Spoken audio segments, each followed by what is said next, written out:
Suicide is the second leading cause of death for people between the ages of 10 and 24 years old.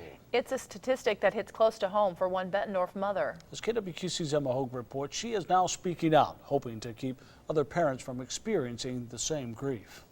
Morgan was a very caring, sincerely caring young girl. If someone were to describe Morgan, they would say she always had a smile on her face. Straight A's, almost perfect attendance at school. But one day, the Pleasant Valley 7th grader said she didn't feel well and insisted on coming home. I really had this feeling that there was something more to it, not just her feeling sick. Later that night, Morgan tried to ease what she told her parents was physical pain. You don't accidentally take 500 pills is what she did. She tried as many as she could to overdose. Morgan was rushed to the University of Iowa Hospital, where she spent a week in the psychiatric unit and was diagnosed with anxiety and depression.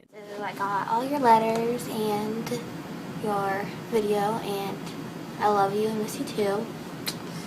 And hopefully I get to go home. She hid it so well from all of us. An illness psychiatrist, Dr. Jody Tate, says is anything but black and white. Sometimes some people can do a better job at masking it than others. I asked her, why would you do this?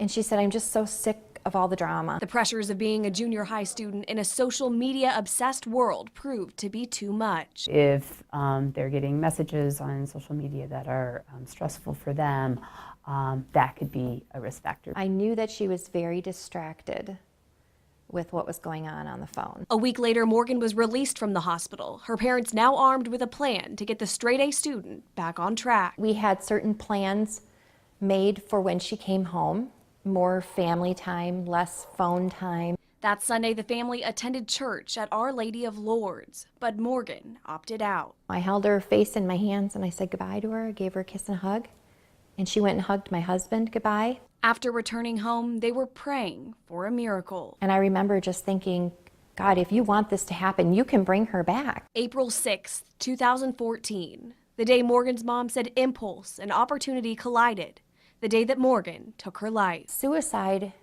is something so powerful, depression so powerful, that it could literally reach inside your world and take a part of your own soul with it. Mom Christine now on a mission to share a message and Morgan's memory with others. I had a dream about 3 or 4 months after she died. And in my dream, all of a sudden it just got beautiful white light. And it was Morgan looking at me, just her face, smiling.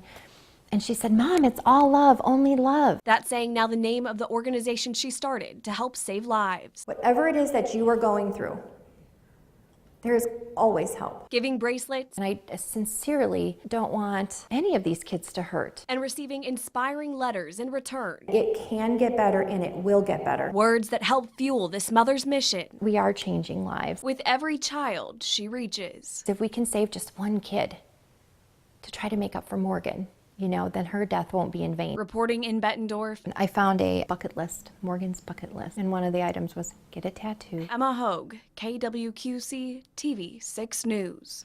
Christine travels around the country speaking to students and parents. Look for more on Morgan's story and the coalition her mom started on our website now at KWQC.com.